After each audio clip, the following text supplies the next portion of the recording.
Hi everybody, happy Thursday and welcome to this week's podcast. Today we're going to be talking about visual identity and why that's so important for your copywriter brand.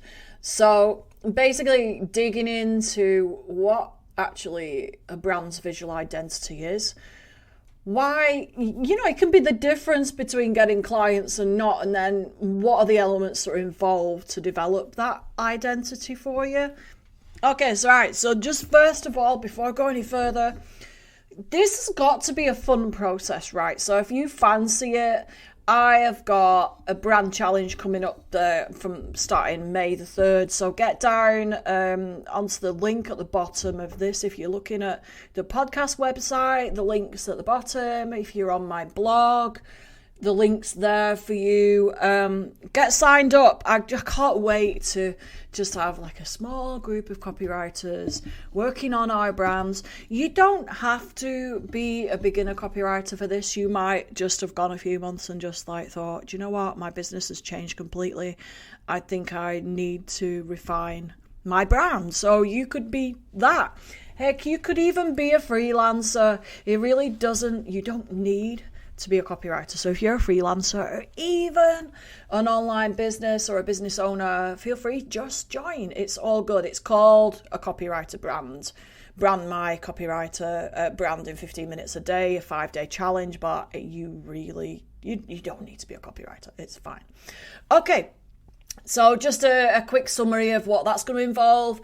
Day one, we're going to kick off with looking at your USP, because your USP informs everything. Day two is going to be brand voice and then day three, moving to brand tone. Day 4 and day 5, your brand's visual identity and developing that so that you can put it through social media, your website, any correspondence you send out to the world, any communication you send out to the world. So if you fancy doing it, you don't want to get bogged down, you want to keep moving forward. It's hard, isn't it, to develop your own brand, to develop even your USP for yourself it can be so hard, and it can be so tempting to stay stuck. Don't stay stuck. Come and join us. It's going to be a really supportive small community. We're going to be non-judgmental. We're going to be helping each other to create those really clear, consistent brands. Okay, I challenge you to come and join us. And you know what? There's going to be prizes for the most engaged people in that week. And I promise you, it's only going to take you 15 minutes a day. It's not going to take over your copywriter world. Okay, if you fancy that, join us. I can't wait to see you on that. Right, let's get back to what visual identity actually is and what that means for your brand. So it might be really useful if you haven't already downloaded the podcast from last week. That was all about your brand tone, your USP and your brand voice. I think when you're starting off thinking about your brand, that's what you need to do first. So go maybe take a listen to that first, or read the blog post. And then what I think then is if you develop your visual identity, which are all the things that are visual about your brand, you've already got that tone and that brand voice and that USP in place. So it really does help then when you're choosing that visual identity. Okay, right, so plainly said, visual identity or brand visual identity is the way your brand looks. So with me, I've got the bright pink, and I have this kind of teal bluey colour and an off-white colour. I also have a darker teal. So I differentiate with events and with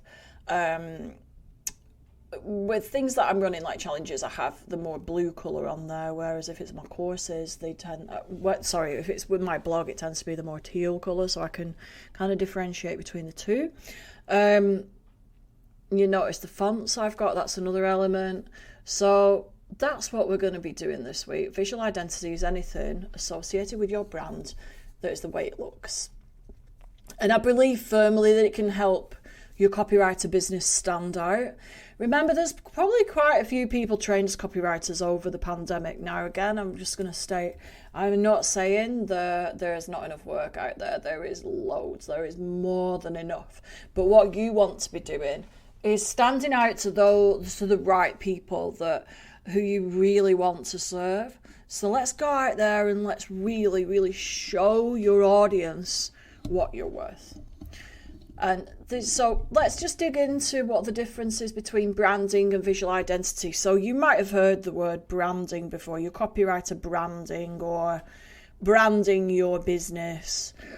Branding basically is the process of developing your brand. Okay, if it's used as a verb, it means so like from start to finish. So that is what my free challenge is all about. Whereas visual identity is how your brand looks. So just to clear that up before we go any further. And just to note, my blog post, it always references experts on this. I'm not claiming to be an expert, but what I do think is valuable, I will share with you. I've got big plans. I really am working with a branding expert at the moment, and I can't wait to reveal that for the future. But at the moment, still in negotiations. So I really want to bring that expert to you at some point. Okay, so watch this space. But anyway, let's go for what I've researched and also experienced. So these are parts of a great visual identity. When we're thinking about the aspects that I'm going to talk about in a minute, it's helpful to have that ideal community in mind that you want to serve. So in last week's podcast, in last week's blog post, I talked about how to develop an idea of that community you want to serve. This might change over time, and if it does, and when it does, then maybe have a look at your branding again to see if it really does resonate. Right, so let's focus in on the elements. Right, so first of all is your logo. I'm just saying you don't have to have a logo. Please don't get bogged down on this bit. If you do get a logo, that's fine. Just don't get stuck on this bit. Just know that at the moment, I actually haven't got a logo. I've got Helen Nuttall written across the top of my site. I love the lettering. And as far as I'm concerned at the moment, that's fine because it's keeping me moving forward with my business goals. If I got stuck looking at the logo, it's almost like a procrastination task. So for me, I know it's on my list. I'm going to be sorting that out so it reflects my brand. It's one of the things that really is your client's first impression of you. So as mine is just lettering, I've kept it quite simple, and I believe that's a really, really good way of doing that. You want to be able to people to be able to read your logo wherever they are, even if you've got it as what's called a favicon, where you've got your website and on each tab there's a little tiny picture next to whose website it is. Well, that is where your logo can go as well. And if it's visible, like I've got the Podbean logo up here, and you can even see that at that tiny size. So keep it nice and simple. Your audience will come to recognize it over the course of time as well. You want it to be more memorable, keep it more simple. It could be an illustration, it could be in text format like mine is at the moment. It could be a mixture of both. You could have a text logo with a tagline underneath. It could be, like a circular logo with writing underneath. I know one of my web development clients, she has opted for that kind of mix of things for her logo when she sent it off to the designer. Colours. This is the next thing to think about when you're developing your visual identity. I quoted a branding expert on my blog. She recommends, so Jessie Ford, thanks Jessie, your blog post was amazing. She's on Untethered Designs. She recommends you can have between 3 to 6 colours for your visual branding. So I think I've got 6 altogether when I look at my blog. Yeah, definitely. I put it on a mood board and I've got 6. But primary palette for your website is the one that, like you use for your logo. is that you use across most of your website or across your, your proposals you send out to clients, or maybe your business card. Just having that consistency can be really helpful for your audience to start to recognize you. You can also create a secondary palette that Jessie suggests that that's great, for things like social media, special brand projects. Like I was saying, for my challenges, for my courses, I use a slight blue colour, so then people start to recognise that's a Helen Nuttall course as opposed to just my normal send out on social media. Just want you to consider this as well, and I know that other branding experts that I've been in contact with, like Inspirati, she talks about colours. They really do evoke thoughts and emotions, and I was really, really careful when I sat down and thought about what colours I wanted for my site. Maybe even speak to your audience about this. If you develop your colour palette, maybe if you can, just speak to even like maybe a couple of clients you've got or somebody you're doing a project for. Just say, look, what does that say to you? If I said, I want to use these colours in my brand, what would it say to you? What emotions would it evoke in you? Actually, go to the people that you're trying to serve, see what they're saying. And it should be kind of a reflection of them, really. Okay, just like your brand voice and your tone is your visual branding, you want to evoke certain emotions and feelings in them that make you, in their eyes, somebody who's likable, who's trustable, and who they want to hire. Okay, that moves me on to the third element, which is typography. So really, really posh word for fonts. Okay, any words that are on your site, what do they actually look like? What is it going to inspire in your audience? And do you want something that's energetic? Do you want something italic that's on a slant? They also inspire emotion. So I looked at George Anderson's work on designrush.com, and he agrees. He says that fonts inspire emotion. And he said, you know what? The emotions you're trying to evoke with your colours should be aligned with your style of typography, so it all links together. That is why we're doing 2 days of visual identity in the brand challenge, because you if you think about your colours first, you are going to have a strong sense of what emotions you want your audience to experience. So then when you put the typography together, are the fonts that you're pairing up, are they saying the same thing when you look at them, or even get your audience to look at them? Are they coming up with the same emotions as they came up with the colours? So, you know what? Your brand's going to develop over time. It might take a bit of time to actually go and research with your audience, but I challenge you to do that. I know it's quite nerve-wracking, but I challenge you to actually ask people what they feel and think. If you, typography is an interesting one. You can actually type into Google matching fonts, and what comes up on Pinterest, there's usually Pinterest will come up with board suggestions for different fonts that go together. There's so many websites actually that do that. So if you just put it into Google, they'll come up with 2 or 3, but Pinterest is pretty good with that as well. So it might give you a few ideas. I suggest as well, looking, if you put your colours that you really want, if you look at using something like canva.com and just arrange your colours on the screen, you can be checking what it looks like against certain fonts as well. So it's another thing I suggest to have a highly visual experience, is to use canva.com. It is brilliant. There is a free option. With the pro option, you can actually save your colours as a palette as well, which I find really useful. It saves me time when I'm creating my social media posts, and anything that's branded, I usually use canva.com to create my images. Which moves me beautifully onto photography, graphics, illustrations and icons. So you've got your colours, you've got your fonts. Now this information needs to feed through to those visual elements too. So you need to even like think about how your photography is going to look. So if you notice on some of my blog posts, although the stock photos, like the last one, the last blog post I used actually has a pink that's very similar. The featured image has a pink very similar to my branding, so I thought that was perfect.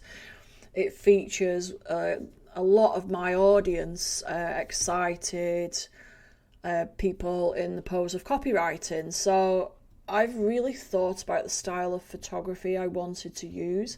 It's got to look a certain way. I also, for my brand, I'm also really insistent on making sure it looks inclusive as well, which is a good consideration for yours too. Just make sure, even though you've got your audience in mind, make sure it's an inclusive community as well. Florrie Needle, she writes on HubSpot. I love this article. She highlighted Sean Garrett on Instagram. Go and have a look at him because he's an aesthetics expert. And what he does to create his brand, and it's very, very subtle, he just uses a filter on his photography that is quite clearly one of his brand colours. Now, for me, probably wouldn't work because of the pink and the teal, but maybe you've decided to do more muted colours. Go have a look at his photos. I have got an example from his Instagram account on there as on the blog as well, so it does show that if you wanted to go to my blog. So those are the main elements. Let me just go through the elements again. I think I might talk a bit more about graphics when I'm finished as well. So parts of a great visual identity. Number 1's your logo to consider, but don't get stuck. Number 2, colours. Really, really important. Try to sort those out first. Typography, fonts, and then photography, graphics, illustrations, and icons. With your graphics, decide quite early on, I would say, what kind of style you're looking for. Like with me, I know that on my website it just doesn't suit having like an arrow that looks like a cartoon. It's got to be quite a simple, minimal arrow to fit in with the rest of the branding. So that is why I suggest using canva.com to arrange your brand information. Ideally try one sheet just so you can see what the effects are. Icons as well, even styling with icons. I can't look at, like a play button. Like say if I'm putting something about my podcast, I can't even put play button with a huge black line around it, even if it's teal or pink, because it just doesn't look right with the rest of the site. It has to be highly minimal. It has to just be the shape, maybe even the triangle. So can you see where I'm going with this? You need to arrange and experiment with different kinds of graphics, illustrations, and icons and photography. And honestly, I can't recommend Canva enough. It is brilliant. It gives you access to all that kind of stuff to really experiment with. Even if you did it for 5 minutes a day, just see what works and what doesn't, and what you think communicates the best messages to your audience. Okay, so let's dig into why this matters. We've got a highly visual world right now. We are constantly bombarded by images and, like illustrations and things like that, detailing information. So to stand out in a world like that, we need to make sure our visual identity is indelible. It's reflecting our USP. It's different from anybody else's. It might be inspired by somebody else's, but it's different to everybody else's. Right, so standing out from everybody else, how do you do that? It's a bit like having that USP you've created for yourself, but it's a visual form of that, okay?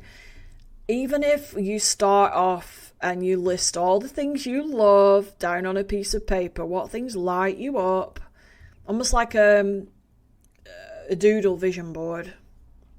You could even start like that. If you're really stuck of how you can stand out from everybody else, even though you've got a written USP, try and draw it out. Try and just, even if it's like little snippets of information, all on that, and then go and researching, putting it on Canva.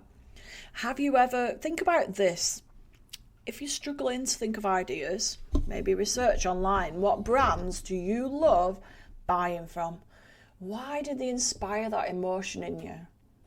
I'd say this is a good question because I have done this, and I'm sure so many people have done this. Have you ever bought something just because it's in a pretty packet? Oh yeah, I've got my hand up here. I really have, because honestly, I bought soap in a pretty packet. I mean, it happened to be amazing anyway, because I've got really bad eczema. So this is a side story. But you know what? On my Instagram, I noticed the other day that it looks like I've got the same top on every single day. It's not true. I just have to wear certain clothes. So I've got loads of copies of these hoodies. But I have to wear them because my skin is so bad. Anyway, right, so let's go back to it. If you bought something just because it's in a pretty packet or because the messaging was amazing but it looked great, then you know what visual branding is. You know how powerful it can be.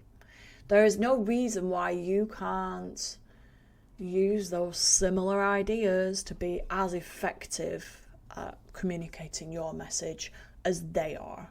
Okay, I want you to be really confident with this. I'm so excited for you.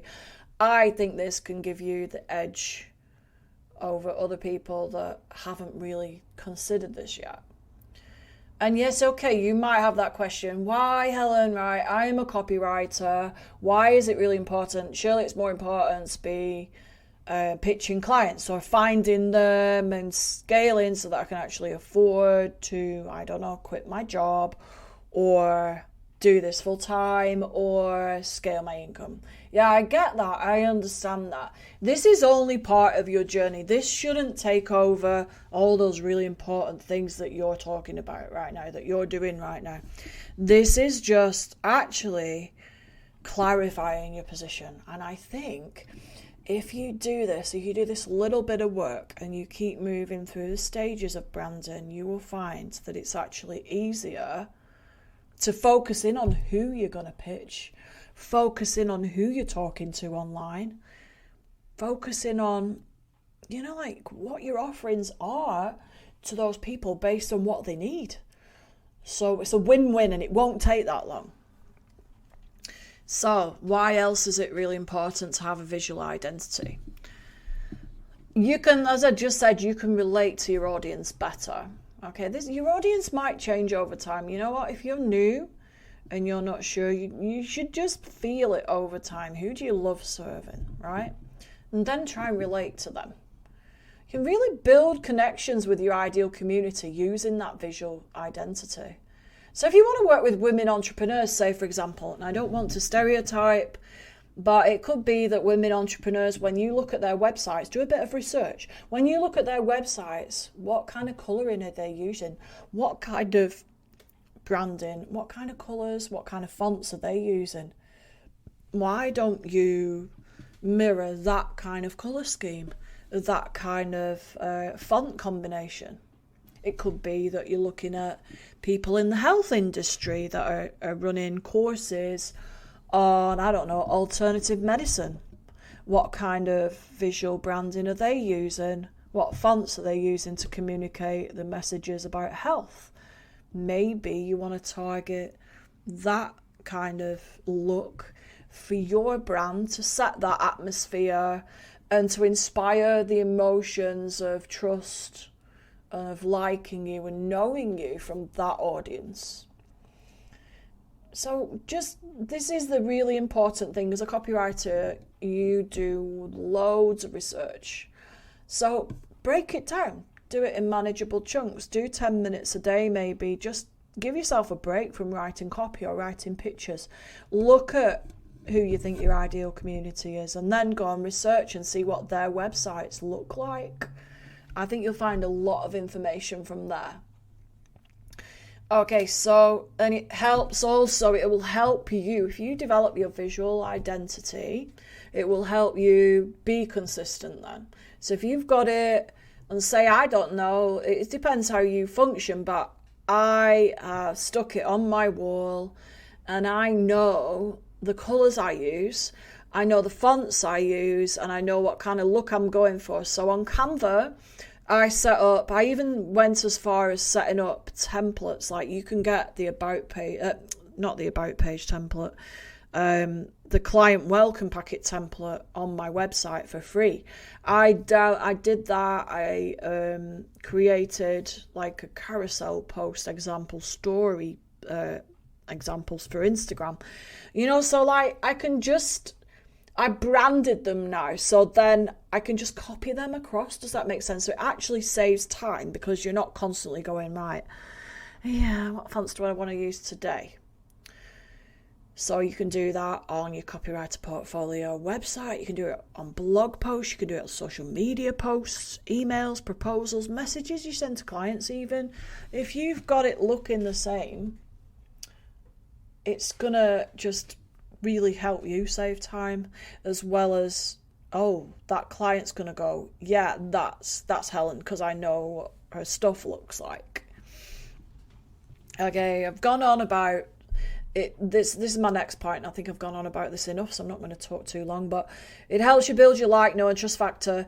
This is one of Amy Porterfield's real favourite phrases. I love this. It helps you think about your audience, as in putting the actual focus on them. So if people are seeing this consistent visual message, they can't help but build a relationship with you. They're going to recognize your brand, and they're going to be more willing to buy from you, or purchase your services, than they would be if they didn't understand what your brand's about, what feelings it gives them every time they see your stuff. Okay, go and check out Amy Porterfield. Her brand is so consistent, it's amazing. It's like it's black and got yellow accents. It's amazingly minimal, but for me, I don't know what feelings it inspires in you, but for me, it inspires me with the fact that she's very, very professional. She knows what she's doing. She hits her targets.